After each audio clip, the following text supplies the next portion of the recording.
his confession. That's our mother. The girl went to the garbage frantic. Buried them rosy. One hand on the stove. Shook the wooden spoon clean the grave and put it on her head. Vito thought how these were things you could hear on any social club or candy store corner in East Harlem. Someplace safe here.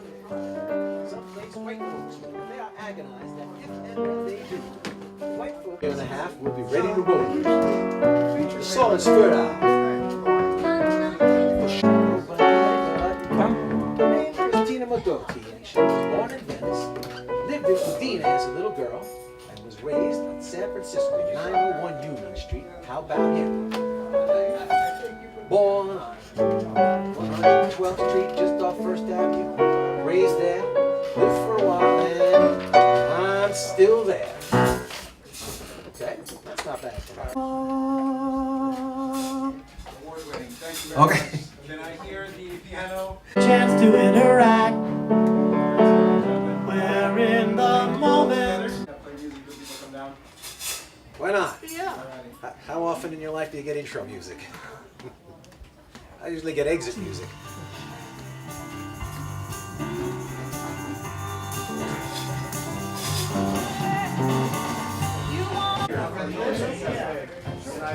Sitting over there with my actually she's my ex-girlfriend. Her one time. I remember that was like my whole family. Like my mother, my sister, my ex-girlfriend. So the communists were all for him, and the fascists thought that he wanted to sell everything out.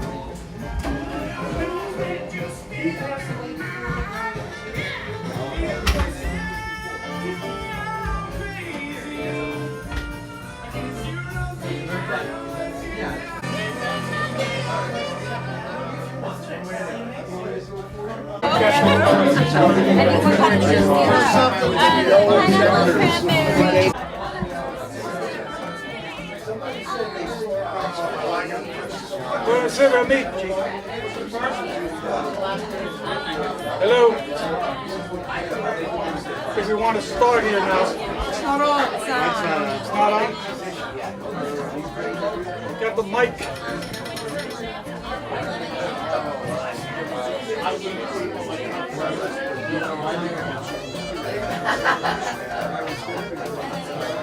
Mike.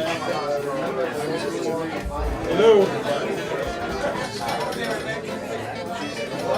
Is there a button on it?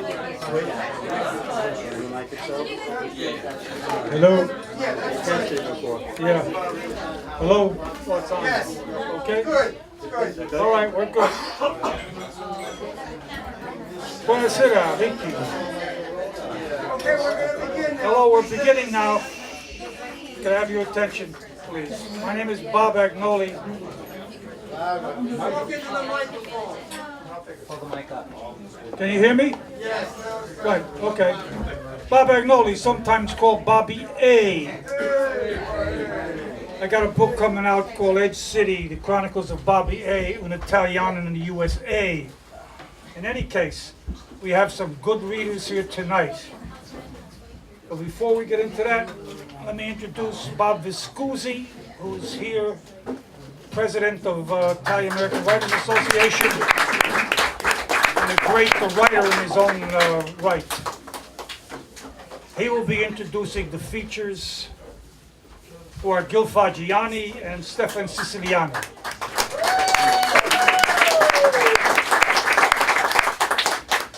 Everyone, please turn off your cell phones, or certainly lower them to vibrate so that the speakers will not be interrupted. And I just want to mention the 3 rules of Iowa: write or be written, read each other, and buy our books. So having said that, let's get on with the open mic. And the first person I'd like to welcome up here to the microphone is Lulu Lola.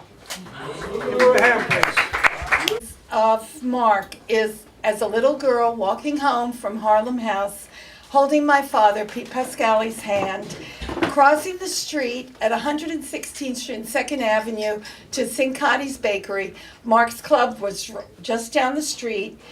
And in the distance, I see Vito Marcantonio approaching us. And I remember groaning to myself, oh no, now my father and Mark are going to stand here on the corner and talk forever and ever. And I was raised as a good little Catholic Italian girl, and I knew I had to stand there quietly and not interrupt them. And I just wish I could remember what they were talking about. So I wanted to share that with you. I'm going to read from Dear Mark, Letters to Marcantonio, which I'm developing into a book and a play. Dear Mark is based on letters written to Vito Marcantonio, not only by people of his community, but people all over the world. And I'm deeply indebted to Jerry Myers for his support and encouragement in this project of mine. Dear Congressman, first of all, let me congratulate you on your dogged, hard-hitting, and unswerving fight against big money interests and the double-dealing, ambitious tactics of O'Dwyer during the mayoral campaign. You had him worried for a while. He was so angry at you that after the election, he flung an investigation that smacked of vengeance and sounded like your political death knell, and he, the chief executioner. Don't be disheartened. Anyone who can poll more than 360,000 votes is far from dead. I wish I were as dead as you politically. Personally, the results of the election do not reduce your political stature. I think it enhanced it. I was born and raised in Harlem, 112th Street, and have many friends and relations who still reside there. My friends and I have been watching your career with interest since we first saw you campaigning for our good friend LaGuardia on street corners in Harlem. And we used to say, that boy looks like a comer. By the way, I saw you the night you spoke at 222nd Street and White Plains Avenue this last election. That was some reception you received in spite of the rain. That was an elegant commentary on the loyalty of your followers. So please don't let these people down. Continue the good fight. Sincerely, Albert Pagliaro, 232nd Street, the Bronx. My dear Honorable Marcantonio, this is a note of thanks for all that you're doing to get me an apartment and a decent place to live. I can't thank you enough, but I can continue to vote for you as my husband and family have always done. Being a member of Congressman Powell's People's Committee and also a member of the Abyssinian Baptist Church, we do all we can for you. I have always heard Congressman Powell say that you and he were the only ones that work for the interest of colored people. I shall always do all I can for your best interests at all times. Sincerely yours, Mrs. Rosa Henderson, West 124th Street.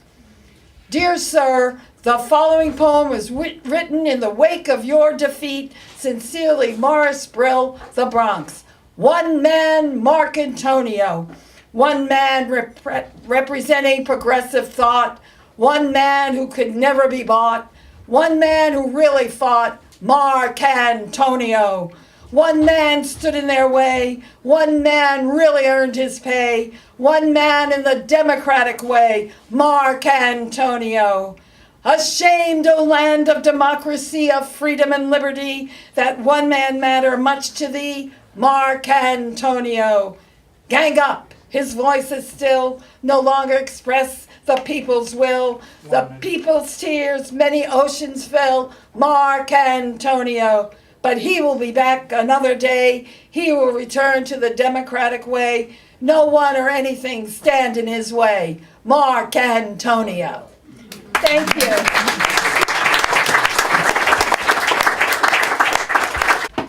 Let's have a good hand for Frank Pereiro. Give him a hand.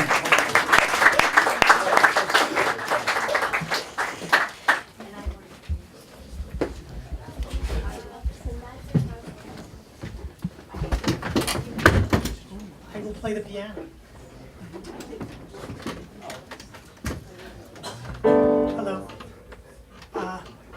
Oh, Greg, do we have any sound? How's that? Is that a...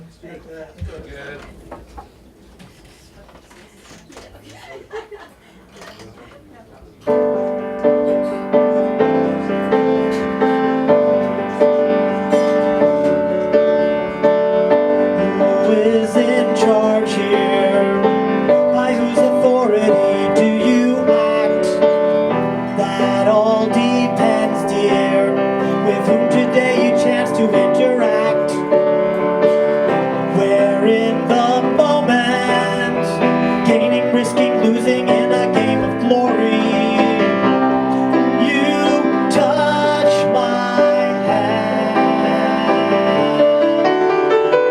The seat of power is where you sat.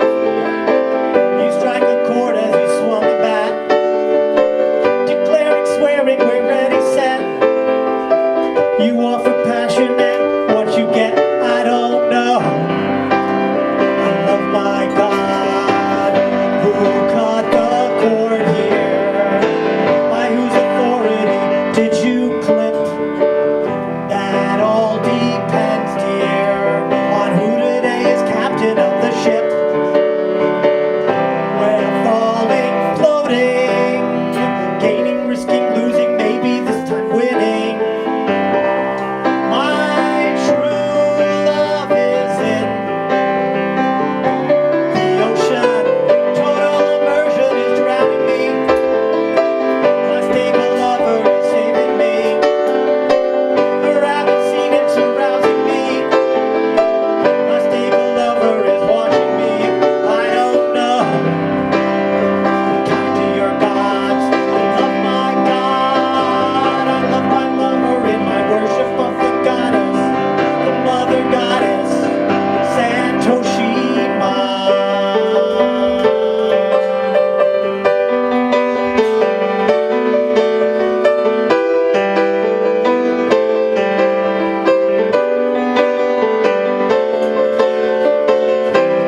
Stronger God interrupts my train of thought, my meditation on my personal goddess, Santoshima. Her purpose and mine collide. Find the deficit, is it in her or me? Hers is a surplus of sincerity. Is it me who has deficiency? I don't know. The face on fire is where you sat. You struck a chord when you swung a bat. Santoshima.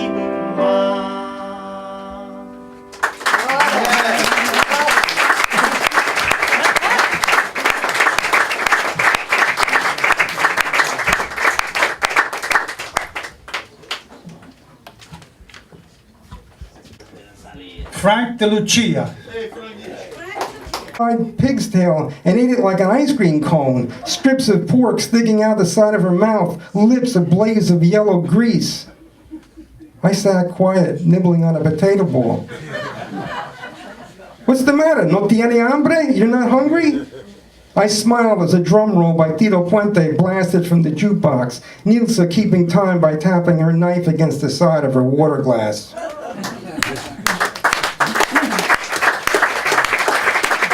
So Paulie is what I would say, without any hesitation, is the greatest living expert on Vito Marcantonio, which is Jerry Meyer.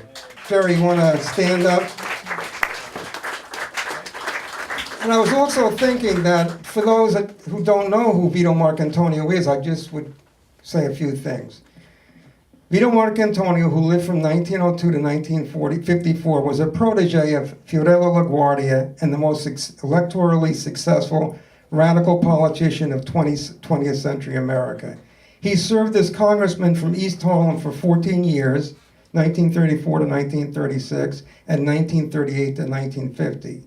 Critical to his success was his unique multi-ethnic coalition of Italians, Puerto Ricans, and African Americans. So this is written in the voice of a middle-aged Puerto Rican woman. Doña Carmen dreams of San Vito. It won't be long now before I meet my maker. Still, I'm happy to look at the candle flickering on my night table. My daughters think I lit it for St. Lazarus. They don't know my secret. I burn it for my congressman, Vito Marcantonio, my son Vito. No one, not even my husband Santos, a good man who died too young, helped me the way Vito did.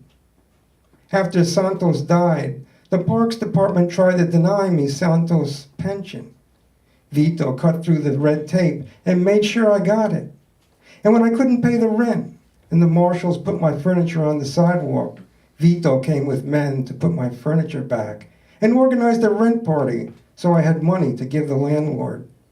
And how many times did Vito reach into his own pockets so my kids could have a bite to eat? Most of all, I thank him for saving my son, Carlito, when Italians threatened to kill him for raping one of their sisters.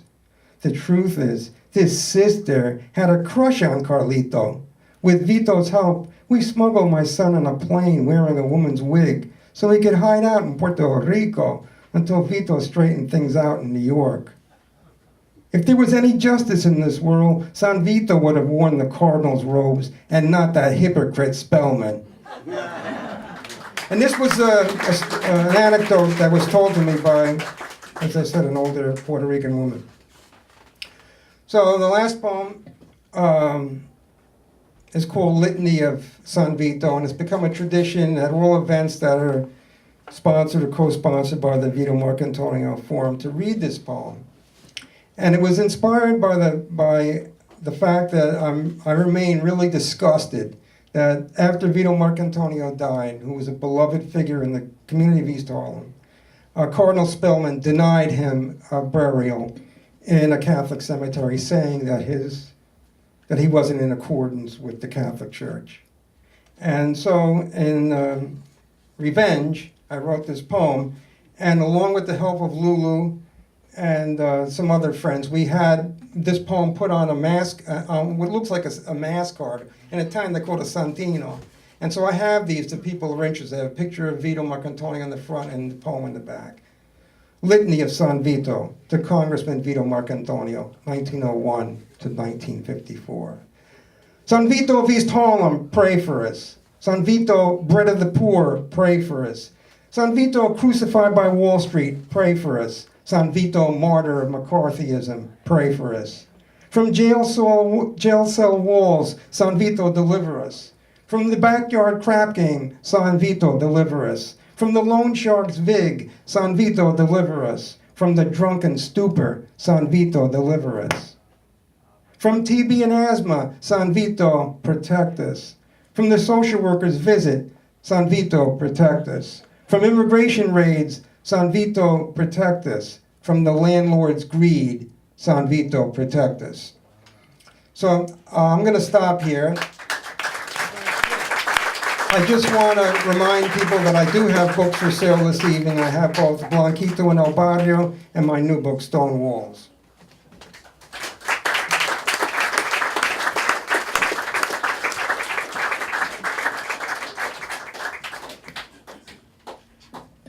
Our second feature is Stephen Siciliano, a journalist, scriptwriter, and a script reader for the Creative Artists Agency and United Talent Agency.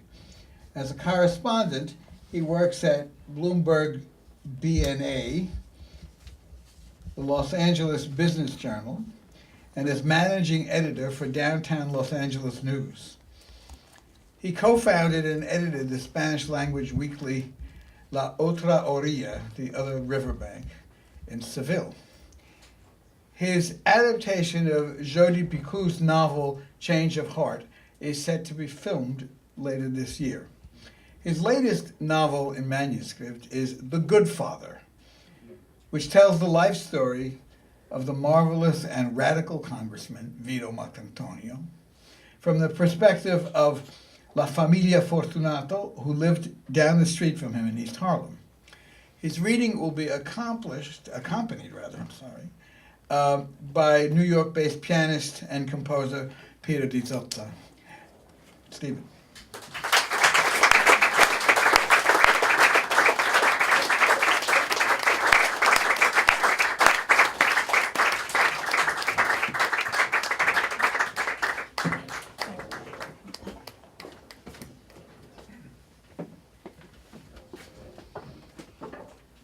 going to move this over so that you can see my collaborator here, Peter Dizozza. I need some music to bring out and accent the work that I have prepared for you today.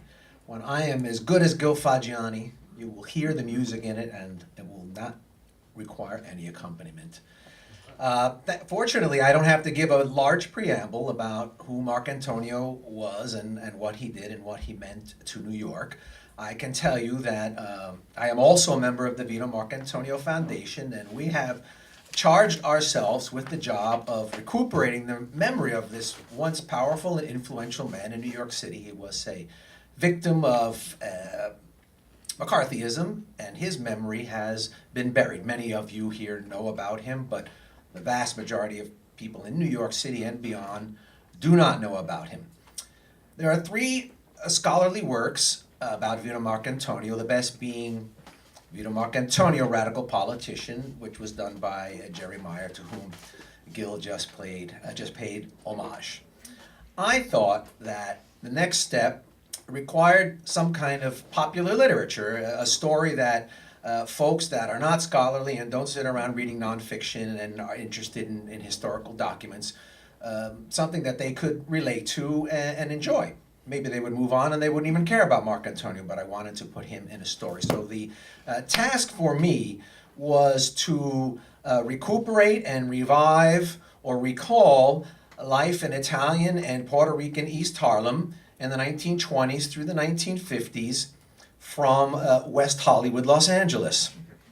And so that product is called The Goodfather. It's just a manuscript at this point. Trying to workshop it with some of the people at VMF and see if there's complaints, improvements, anything that they might have to say. I want to thank Iowa for having me here. So the literary device I cooked up was an Italian family, the Fortunato, who lived down the street from him all throughout his life, 112th Street. There are the father, Pasquale, or Pat. He is a brewery worker at Rupert's Brewery. The mother, Domenica. The brother, Arturo, who is a veteran of World War I and hangs around with a buddy that he met over on the other side of the lake named Cornbread, who comes from Harlem, and he's a Pullman porter. You see, I'm using these different characters in a way that allow me to elaborate the impact Marcantonio had on regular people. This is a grassroots vision of what he did. The main character and the final one is Rosina. She is the daughter. I gave her the name of my beloved grandmother who died about a decade ago. She's not the typical Italian-American girl. She's not following the path of the Catholic path of getting a husband and making children and staying close to home. And it is a suspicion of the Fortunato family that her relationship to the peculiarly radical and progressive young man down the street, Vito Marcantonio, might have something to do with that.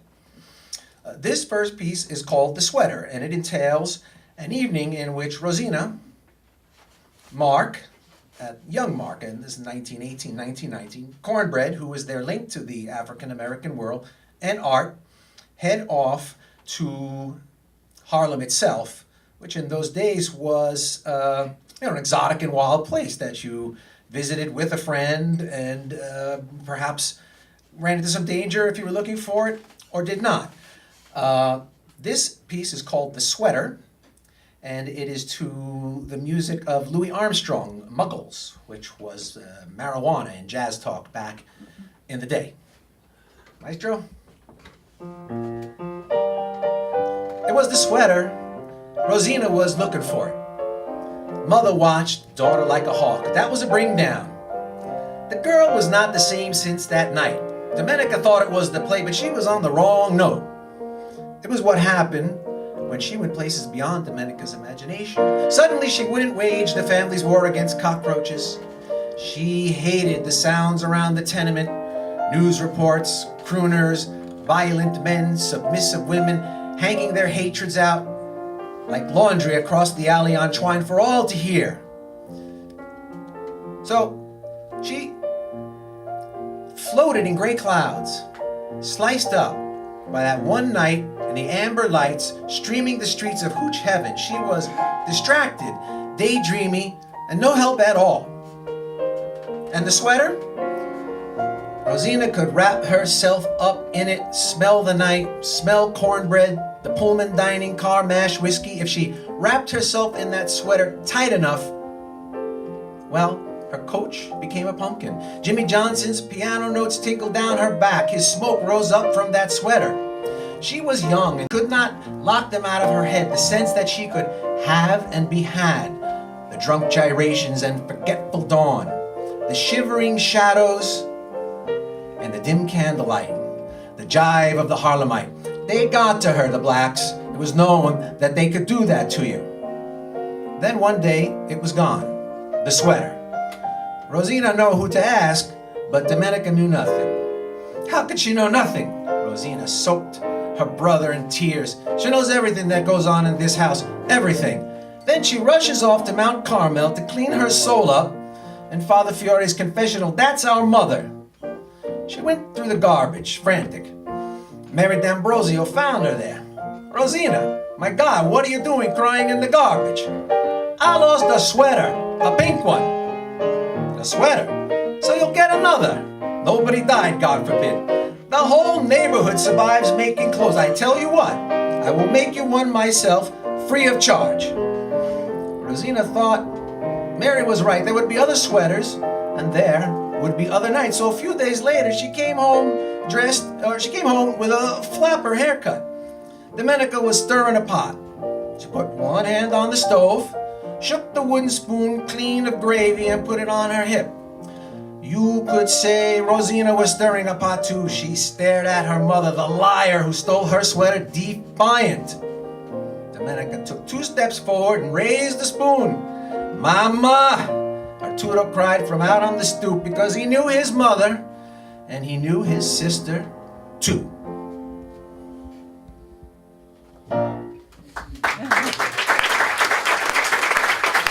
Thank you.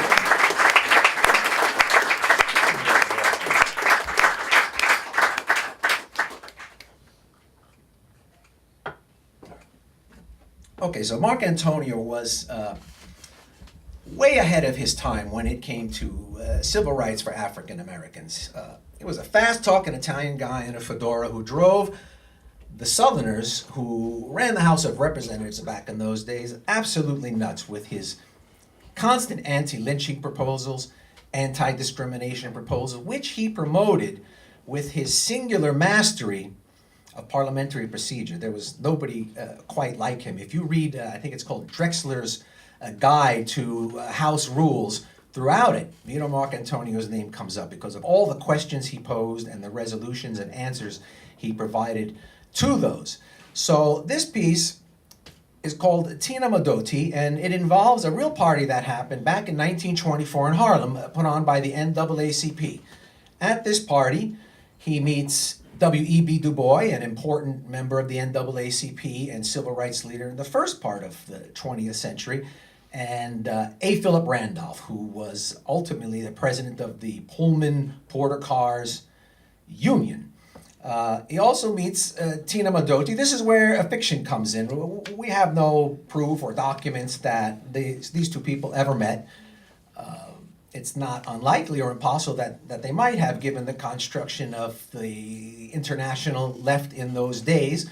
But I use her as a literary device. She is the international siren of revolution, and she's whispering in his ear throughout the course of the book from her own distant and desperate battlefields. The piece is, what's the piece? Everybody loves my baby. Oh yes, at this party, Alberta Hunter performed, and so in the chapter I write some of the lyrics from her music into it, and we're going to render this particular piece to Everybody Loves My Baby. The Advancement for Colored People Party was a frolic. Citizens from all the neighborhoods turned out at happy roans. Bookish blacks from Sugar Hill, swells from uptown, bony-faced Broadway types. Rosina knew some of the swells and the green geniuses of Greenwich Village. They were LaGuardia's guard. La Guardia's Guardia. But the major was a no-show. If there was jazz, he stayed away from a place. It upset him. A poor imitation of some of the music of the most primitive tribes. That's what he called it. Alberta Hunter was singing. Everybody love my baby, but my baby don't love nobody but me. Nobody but me.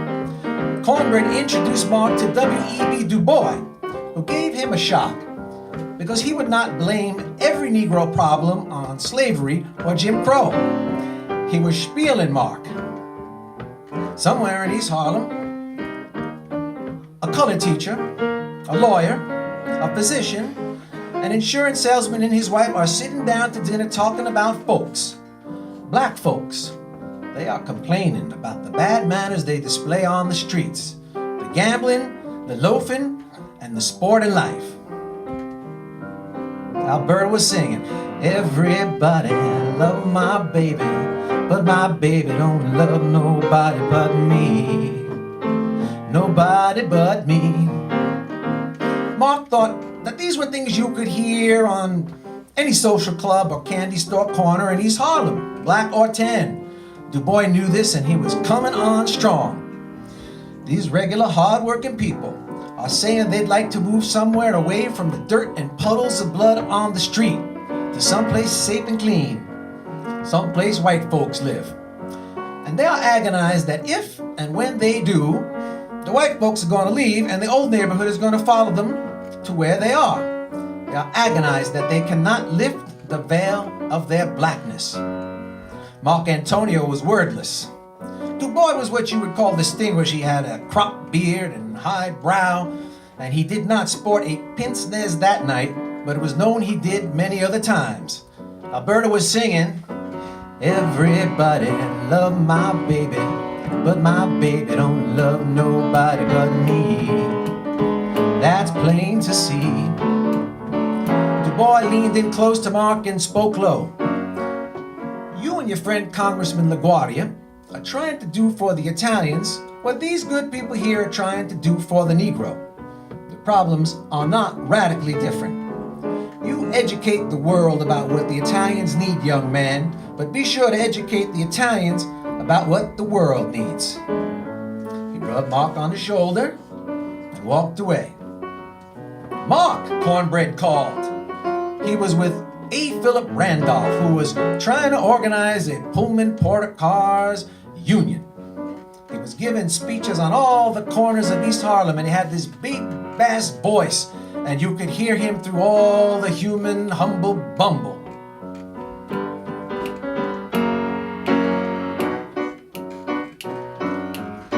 Randolph didn't have a lot of smiles, but he spent one on the young lawyer, stuck his hand out. Phil Randolph. I wish I had your voice, said Mark. I would never stop giving speeches. I was not aware that you had.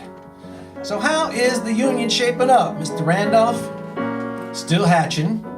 Maybe a year and a half, we'll be ready to roll. The soil is fertile, make no mistake. A new Pullman Porter has been born. He has a vision different from the Uncle Tom servant who would let well enough alone. He is now a rebel for progressive improvement. Either that, or the company's going a little easy on the union, Mr. Randolph. Not at all. We must conduct ourselves like a spy agency to counter the one the company has on everyone. This is industrial warfare, and it is dangerous. Everybody love my baby, but my baby don't love nobody but me. Nobody but me. Mark walked away after a brunette, a siren, calling to him, pulling the young man in, although you could not see the strings. She offered him a cigarette. He did not say no. You wouldn't either. People were watching. He took a drag. My name's Vito. Vito, she said in an Italian way. I knew we were paesani. Stick around, you'll meet a few more.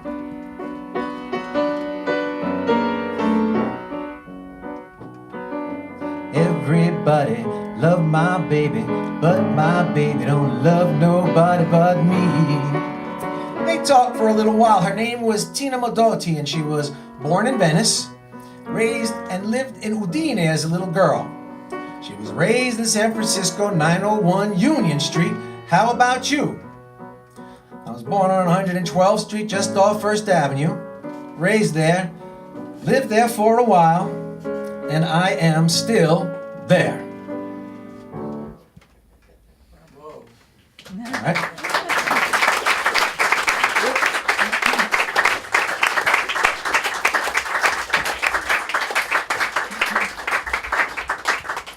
Thank you.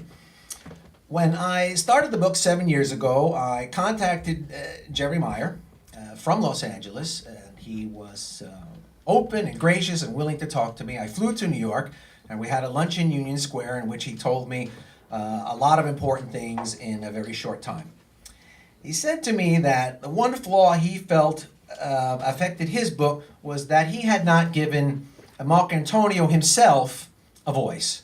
So I took it upon myself when writing this book to use the drama and strife that affect the Fortunato family as a poor one living in East Harlem as a platform for framing some of his marvelous speeches. He was a marvelous speech maker. So this one is called The Poetry of Mark, and it is to Cab Calloway's page 1 of the Hepster's Dictionary. Jive, page 1 of the Hepster's Dictionary. When Mark ran with Rockwell Kent, hit the streets with Dashiell Hammett, gave a speech at the National Writers' Congress, he played it humble with the arts, the complex thought even. He told people he was a simple people's politician. But he read plenty, and he knew a lot, and when you saw him now, you did not think of Mark as young anymore. That was a long time past. Vito Marcantonio was a man with a story to tell, or many. But the story he told was not of himself. The aria he sang was of East Harlem and his people there. He used the drama of Theodore Dreiser, the science of Jacob Riis. You heard the voices of Goldoni and Pietro Di Donato, and this tale of a riverside tenement world that he told the Congress and the country for years. He was working Congress in the summer of 1939, trying to get money for slum clearance, sounding off for public housing, a soaring saxophone in the August southern slumber. Go into my district on a hot summer night and see American babies sleeping on the fire escapes gasping for air. I'm sure if you saw this sight, you would forget playing politics with human misery. Stand on the sidewalks of New York with the people who dwell in the slums when the siren of the fire engine is heard. Watch their faces, observe their eyes filled with fear, and see them wonder as to which relative, whose brother, whose sister, whose mother, whose child is going to be the next victim on the funeral pyre of a slum fire. I say this because these sights and these sights alone would be enough to stop the disgusting political game that is being played here with human beings as pawns. This bill is not pump priming. It is the next inexorable step in the march of human progress. All we ask by this bill is not prosperity, not leisure, but that our young Americans have their share of air and sunlight with which God endowed this nation. Whose brother, whose sister, whose mother, whose child is going to be the next victim on the funeral pyre of a slum fire? The Poetry of Mark.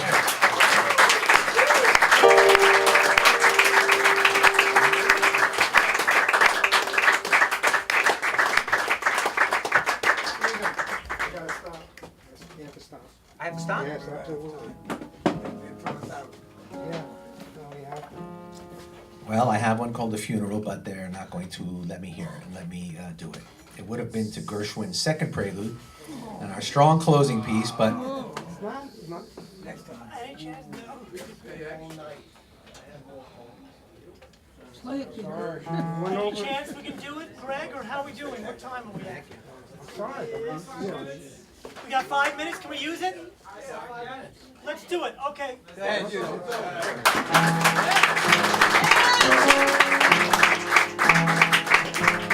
The funeral for Vito Marcantonio was a thing to behold. They put him up at 2242 First Avenue, Giordano's funeral parlor. The funeral director had two sons, Vito and Mark, named after you-know-who. They say your life passes before your eyes as you die. Vito's passed after. 52 years on the same grid of streets with the same families through generations. And now they would come to say goodbye. They didn't have to travel far because he never left them. It was 3 days after he died on August 12, 1954, when people started passing by his casket at 12 noon and didn't stop coming at about 1,000 an hour until 11 that night. The next day it started at 9 a.m. and went till 11 p.m. His mother led the symphony of tears that flowed for her dead son. People were flipping their wigs and out of sorts over him. The streets of East Harlem were marked with black wreaths, and although the sun was shining, it did not make the day any less dark. The singer Paul Robeson showed. People hardly noticed. Everyone seemed lost without Marcantonio. The New York Times reported 100 cars, 15 coaches carrying flowers, 100 honorary pallbearers, and a 60-man police detail. There was anger they were headed off to Woodlawn because Cardinal Spellman said Mark was not reconciled with the church and couldn't be buried in a Catholic cemetery. Domenica fumed. They got gangsters aplenty in the Catholic cemeteries. Them, they could buy their way in. Pasquale, he thought it was an Irish thing. But there he went. Vito Marcantonio, the bread of the poor, the good father, rolling along Il Corso. The first time thousands ever saw him on his back, and he would not have liked it. At the hole where he would soon be left behind and alone, Luigi Albarelli spoke first. The New York Times even mentioned his Barbara. Your name will remain forever in the story of the martyrs who fought for the cause of justice. Your life was a mission. Your life was ever dedicated to lightening the load of the people in need. You lived your life fearlessly and courageously, with affection in your heart for the common man. You were a man of the people, and the people loved you. Arrivederci. The procession passed by his home, and the Vito Marcantonio Political Association, or the club, as everyone called it. They took him to El Barrio so he could say goodbye to the Puerto Ricans he truly cared for, and so that they could return that goodbye. Back on 116th Street, Mary D'Ambrosio sat watching in her window beneath a black veil. The Fortunato stood behind a barricade. Cornbread, an old family friend now, stood with them, crying quietly. Say he was coming up out of the subway, Broadway downtown. The boy orator was going to drop his petitions off at City Hall and run for Congress all over again. Say they found him at the bottom of the station stairway, people just passing by him in the rain like he was nobody. The New York Times reported that as the procession passed the club, where a black draped sign read, "We mourn our loss," an unidentified woman became hysterical. Other than that incident, there were no disturbances. That woman was Rosina.